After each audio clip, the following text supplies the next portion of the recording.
di laut belah.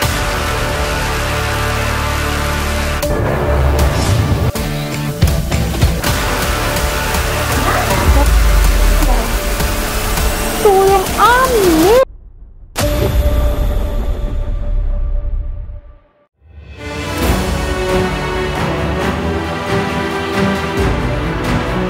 Assalamualaikum dan salam sejahtera, salam Pontian dinamik. Bagi pihak Pejabat Pendidikan Daerah Pontian, Unit Pemulihan Khas Daerah Pontian merakamkan penghargaan setulusnya kepada semua yang telah menjayakan Lestari Senyum, misi bercerita. Sebanyak 47 penyertaan yang diterima bukan sekadar menjayakan misi yang diberikan tetapi tanda komitmen, kesungguhan dan kasih yang mendalam terhadap program Senyum dan Pemulihan Khas Daerah Pontian. Misi yang disempurnakan bukan sahaja menunjukkan bakat tetapi juga keberanian dan keyakinan untuk berkongsi suara dan cerita yang dekat di hati. Murid-murid pemulihan yang menyertai misi ini berjaya mencabar diri dan menonjolkan bakat mereka. Merekalah definisi permata yang sebenar. Tahniah yang ikhlas kami ucapkan kepada para pemenang bagi kategori misi bercerita SK, misi bercerita SJK serta video Lestari Senyum Guru. Setinggi-tinggi penghargaan turut ditujukan kepada guru-guru pemulihan khas daerah Pontian yang juga merupakan guru pembimbing yang dengan sabar menyediakan bimbingan, ruang dan keyakinan untuk murid-murid berkarya. Terima kasih juga kepada pihak sekolah yang sentiasa mendukung usaha kemenjadian murid-murid pemulihan khas melalui program Senyum dan memberikan sokongan yang memungkinkan penyertaan ini berlangsung dengan begitu indah. Bagi kami, setiap peserta, setiap guru dan setiap sekolah adalah nadi yang menghidupkan program ini. Terima kasih kerana bersama-sama menyuburkan semangat dan keyakinan membaca, menulis dan bercerita melalui program Senyum, sedia dan yakin untuk membaca dan menulis.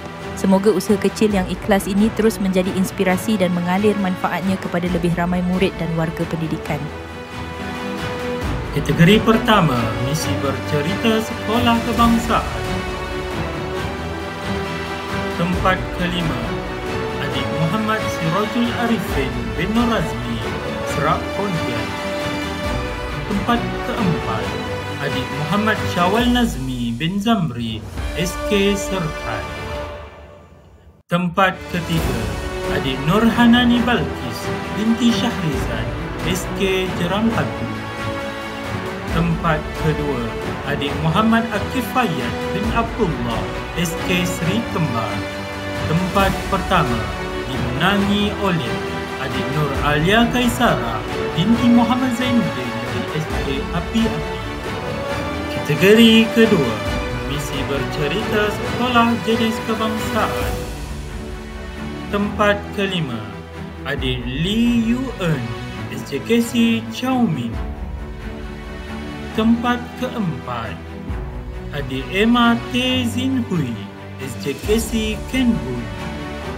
Tempat ketiga, Adik Samantha Yo Jia Chen, SJKC Gausai. Tempat kedua, Adik Michael Leonardo, anak lelaki Loganaden, SJKC Yuming 2. Dan di tempat pertama dimenangi oleh Adik Lo Zhu Kin, SJKC Tah Tong. Kategori seterusnya, kategori guru, video Lestari Senyum. Tempat kelima, Cikgu Syamimi binti Mazlan, SK Serkai. Tempat keempat, Cikgu Norbai binti Bakir, SK Parit Sabhan. Tempat ketiga, Cikgu Wan Irfa Amira binti Wan Muhammad Nasir, SK Sri Kembar. Tempat kedua, Cikgu Siti Zahira binti Abdul Razak, SK Air Bali. Tempat pertama dimenangi oleh Cikgu Hayatun Nur binti Baharul, SK Sri Sinarai. Terima kasih dan setinggi-tinggi tahniah diucapkan kepada para pemenang dan semua yang telah berjaya menyertai pertandingan Lestari Senyum, misi bercerita. Bertemu lagi kita pada sesi akan datang. Wassalamualaikum, salam hormat daripada kami, Unit Pemulihan Khas PTD Pontian.